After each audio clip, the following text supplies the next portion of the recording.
कहना चाहते हैं कि ये कोई सरफिरा था, कोई इंडिविजुअल एक्ट था, होगा, लेकिन अगर हम इसकी ट्रैजेक्टरी देखें तो ये बढ़ता हुआ एक ट्रेंड है जो तशवीशनाक है।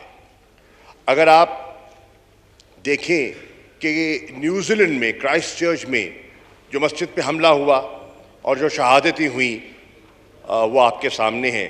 इस पर कोई शक नहीं कि वहाँ की वज़ीर आज़म ने और वहाँ की सोसाइटी ने जो उनके ज़ख्मों पे मरहम रखा और जिस तरह उस साहने को उन्होंने जिस दर्दमंदी से उस चैलेंज से नबर्द आज़मा हुए, वो एक बड़ा एक हौसला अफजा बात है। लेकिन आप देखें कि ये ट्रेंड हमें उभरता हुआ दिखाई दे रहा है।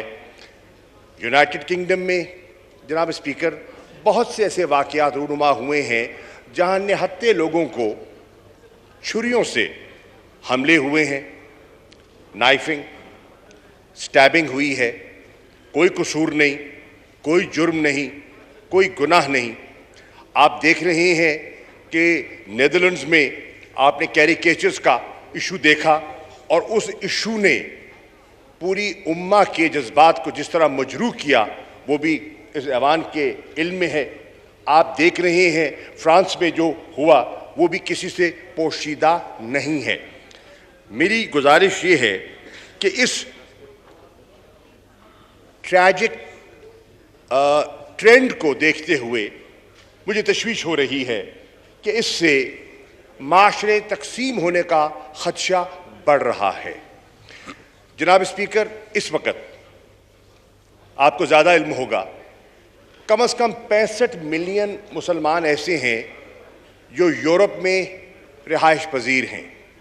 अगर कनाडा को ले लें तो कम से कम उनकी पॉपुलेशन का एक बहुत बड़ा हिस्सा, अप्रॉक्सीमेटली 2 मिलियन मुसलमान हैं जो कनाडा में मुकीम हैं। अमेरिका को ले लें तो perhaps number might touch 6 million और ओवर 6 मिलियन। अब मैं ये इसलिए अर्ज कर रहा हूं कि वेस्टर्न वर्ल्ड को इस तरफ तवज्जो देनी होगी। ये जो राइजिंग ट्रेंड है इस्लामोफोबिया का, इसे फिल फॉर एड्रेस करना होगा। अगर उनने ऐसा न किया तो हालात बिगड़ सकते हैं, माशरा तकसीम हो सकता है, हेट स्पीच, इंसाइटमेंट और उससे नुक्से अमन भी पैदा हो सकता है। जज्बात उभरते हैं और ट्रेजेडीज़ जो हैं वो जन्म लेती हैं। इसी चीज़ को सामने रखते हुए, इन इंसिडेंट्स को सामने रखते हुए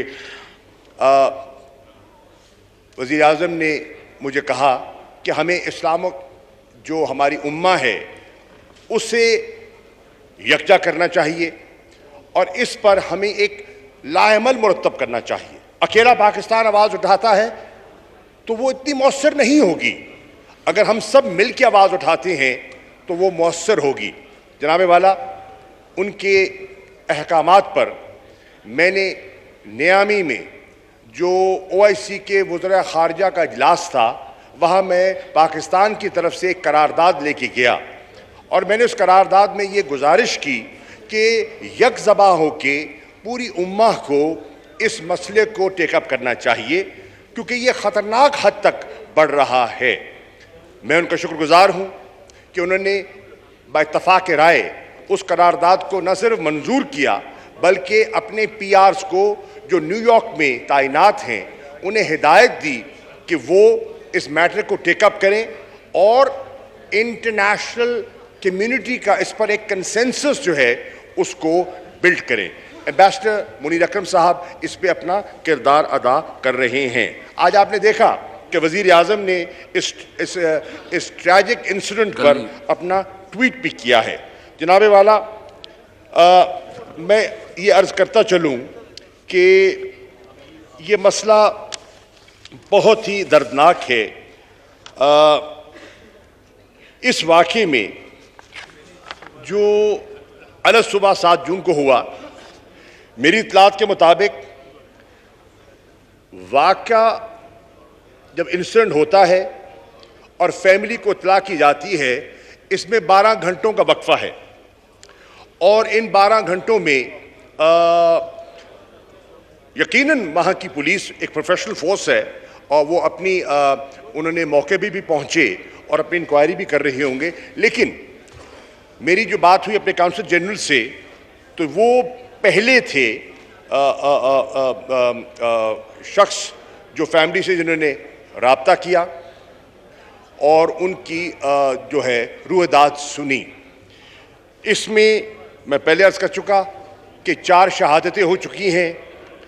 सलमान अफजल साहब, उनकी वालिदा, उनकी अहलिया, उनकी बेटी तो अल्लाह को प्यारे हो गए और 9 साला बच्चा जो है वो कशमकश में मुब्तला है। मैं समझता हूँ कि ये न सिर्फ ये एक हेट क्राइम है और उस पर कोई शक नहीं कि 4 काउंट्स ऑफ मर्डर उस पर लग गए हैं, लेकिन हम रूल आउट नहीं कर सकते और कैनेडियन पुलिस ने भी कहा है कि वो अभी रूल आउट नहीं कर रही कि इस पे टेररिज्म का जो शुबा है उसको भी अभी वो रूल आउट नहीं कर रहे। They are waiting for the autopsy report. जनाब वाला, वो जो फैमिली थी वो एक प्रोफेशनल फैमिली थी और जो फैमिली के सरबराह थे वो एक फिजियोथेरेपिस्ट थे। 10 साल से वहाँ मुकीम थे, रोज़मर्रा की ज़िंदगी गुजार रहे थे, अमन आमा से रह रहे थे, कोई बिगाड़ नहीं, कोई शिकायत नहीं, किसी को ना तकलीफ़ पहुँचा रहे थे। उनके साथ ये जो वाक़या रूनुमा होता है, सिवाय इसके कि नफ़रत इसमें जो है दिखाई देती है। और नफ़रत किस पे? Faith related.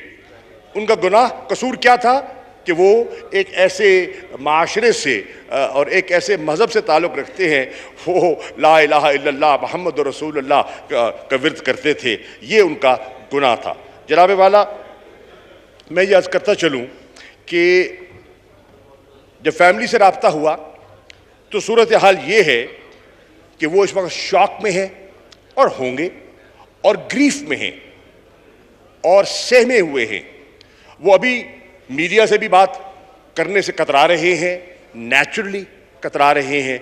और ऑब्वियसली पढ़े लिखे लोग हैं, वो समझते हैं कि जब तक पूरे हकायक उनके सामने ना आ जाएं, पूरी ऑटोप्सी की रिपोर्ट उनके सामने ना आ जाए, वो इस पर बात कोई ख़ास इस पर मुनासिब नहीं समझते।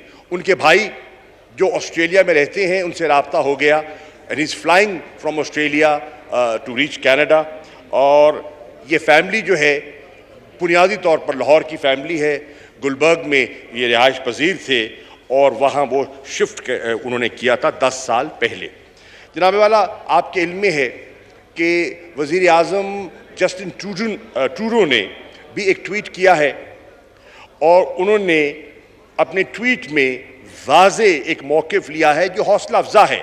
और वो ट्वीट ये है कि हम इस्लामोफोबिया को एलिमिनेट करने के लिए आपके साथ हैं।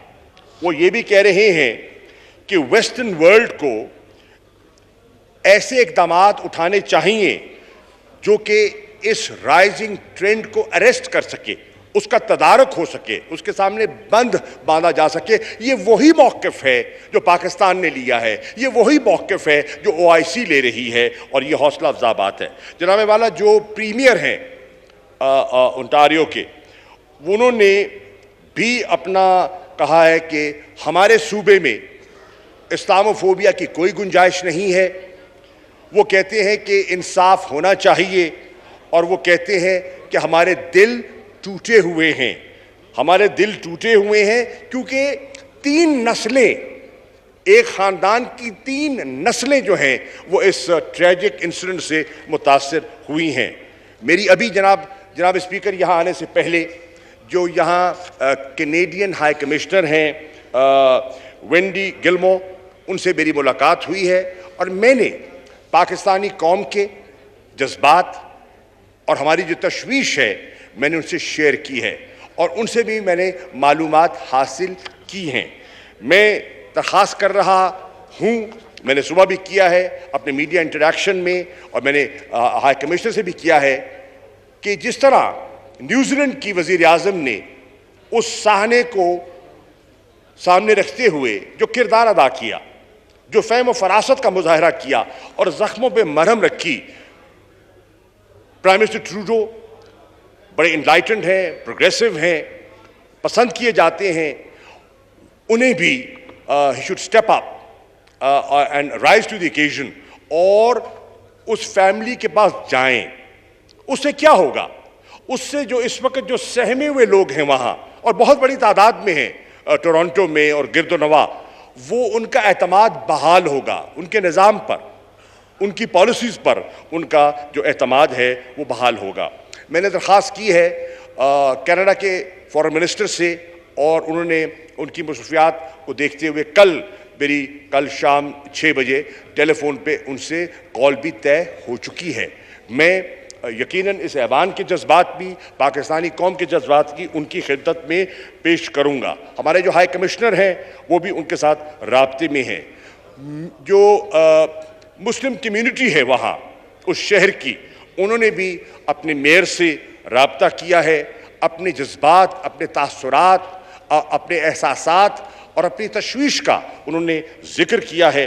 और मैं समझता हूँ कि मेरी दरख्वास्त है, मैंने काउंसिल जनरल साहब से भी ये कहा है, और मैं समझता हूँ कि जो हमारी बहुत बड़ी तादाद में टोरंटो में हमारी पाकिस्तानी कम्यूनिटी वहाँ कैनेडियन बसते हैं, मैं समझता हूँ कि आज इस आजमाइश में उन्हें अपना किरदार अदा करना चाहिए और उन्हें उस फैमिली के साथ इजहार यकजहती करना चाहिए और उन्हें कंसोल करना चाहिए और उनके गम में शरीक होना चाहिए। अगर वो जनाजा करते हैं, और यकीनन होगा क्योंकि उन्होंने एक फ़ैसला किया है जनाब स्पीकर कि वो डेड बॉडीज़ को पाकिस्तान नहीं लाना चाहते। हमने ऑफ़र की थी कि हम उनकी मदद करने के लिए तैयार हैं, कफन दफन के इंतज़ाम करने के लिए तैयार हैं, उनकी बॉडीज़ को पाकिस्तान लाने के लिए मदद करने को तैयार हैं। उन्होंने कहा नहीं, हम उनको यहीं दफन करना चाहते हैं और हमें कोई मदद भी दरकार नहीं है। अल्लाह का करम है उन पर, हमें वो मदद हमसे नहीं मांग रहे, लेकिन जो हमारी एक इमोशनल सपोर्ट चाहिए होती है ऐसी ट्रेजेडी में, वो हमें ऑफ़र करनी चाहिए। मैं दरख्वास्त करूँगा कि जहाँ जहाँ मुसलमान हैं कनाडा में, पाकिस्तानी हैं, उन्हें नमाज जनाजा में या गायबाना नमाज जनाजा है, जुमा है, जुमे की तकरीबात होती हैं, दुआ होती है, उसमें उनको याद रखना चाहिए। मेरी ये चंद गुजारिशात थी। हमारा कैनेडियन गवर्नमेंट से राब्ता भी है और इस्लामोफोबिया पर जो हमारी हिकमत अमली है उसको हम आगे लेकर चल रहे हैं।